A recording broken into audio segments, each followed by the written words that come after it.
राजा फहीम अपने सिंहासन पर बेचैनी से बैठे हैं। एक सूक्ष्म कंपन उनके डर को दर्शाता है। मंत्री और दरबारी पास खड़े हैं। उनके चिंतित भाव राजा की चिंता को दर्शाते हैं। एक सैनिक सिंहासन कक्ष में घुसता है।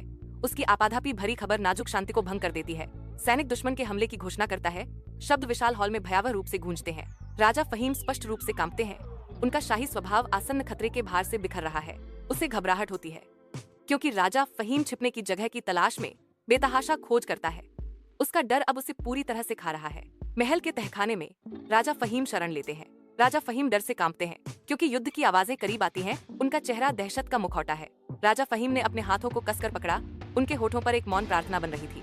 उनकी आवाज मुश्किल से एक फुसफुसाहट थी।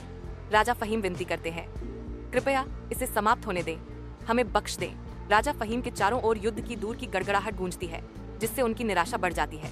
राजा फहीम अंधेरे में रहता है, अपने डर और फुसफुसाती उम्मीदों के साथ अकेला। राजा फहीम शर्म और पछतावे से बोझिल घने जंगल से अकेले चलते हैं। उनके विषयों की निराशा का भार उनके कंधों पर भारी है। वह रुक जाता है, एक किसान के अपनी भूमि की रक्षा के लिए संघर्ष को देखते हुए, एक दर्पण जो उसकी अपनी असफलताओं को दर्शाता है। राजा फहीम को एक रहस्य का पता चलता है। बहादुरी सिर्फ तलवारों के बारे में नहीं है, बल्कि अपने लोगों के लिए खड़े होने के बारे में है। राजा फहीम की आंखों में दृढ़ संकल्प की चिंगारी भड़कती है। परिवर्तन और मोचन का वादा। राजा तय करता है कि वह अपने राज्य का ऐसा नेता बनेगा जिसका वह हकदार है।